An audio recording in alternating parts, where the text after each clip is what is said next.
In the name of Allah, the greatest, the most high. Allah Azza wa Jalla, you are my only one true love. When it comes to tests and trials from Allah subhanahu wa ta'ala, you have one of two choices. You can either deal with the pain right now and get closer to Allah subhanahu wa ta'ala, or you can delay dealing with the pain, seeking the pity of others, seeking help from others, and prolonging the pain without any recourse. And it's very important to understand the cycles that individuals go through when they go through pain. When they lose someone that they love, when they feel betrayed by another individual, the very first reaction they have is to isolate themselves. They want to be alone. Now this is more significant when it comes to men, because men naturally like to deal with their own pain. They don't like to speak about it. Women naturally like to speak about their pain and suffering, and that's why their first reaction is going on the phone, going to see their mothers, going to see their friends. However, when it comes to true pain, at one time or another, you will try to isolate yourself. And this is the first thing you need to recognize, that this is not what you want to do.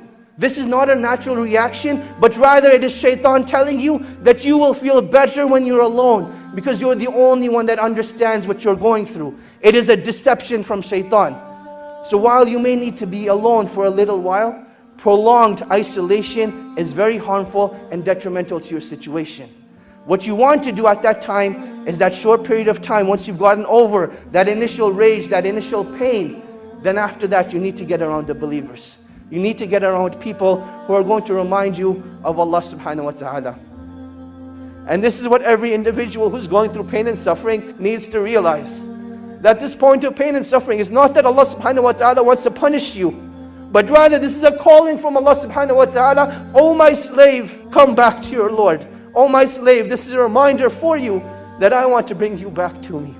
And this is one of the wisdoms of trials and tribulations, that while we call each other on the phone, while we text message each other, the calling of Allah subhanahu wa ta'ala comes through trials and tribulations. And you can react one of two ways. Either you can deal with the pain at that moment and decide to get closer to Allah subhanahu wa ta'ala, or you can decide to just restrict that pain to yourself, not do anything about it, and then you'll see what it does to your deen.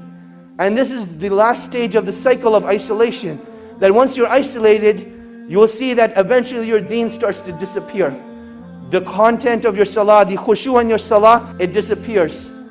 Your ability to recite the Quran is no longer there. Your ability to fast during the day, it gets taken away. What did you do differently? What you did differently was you gave yourself into shaitan.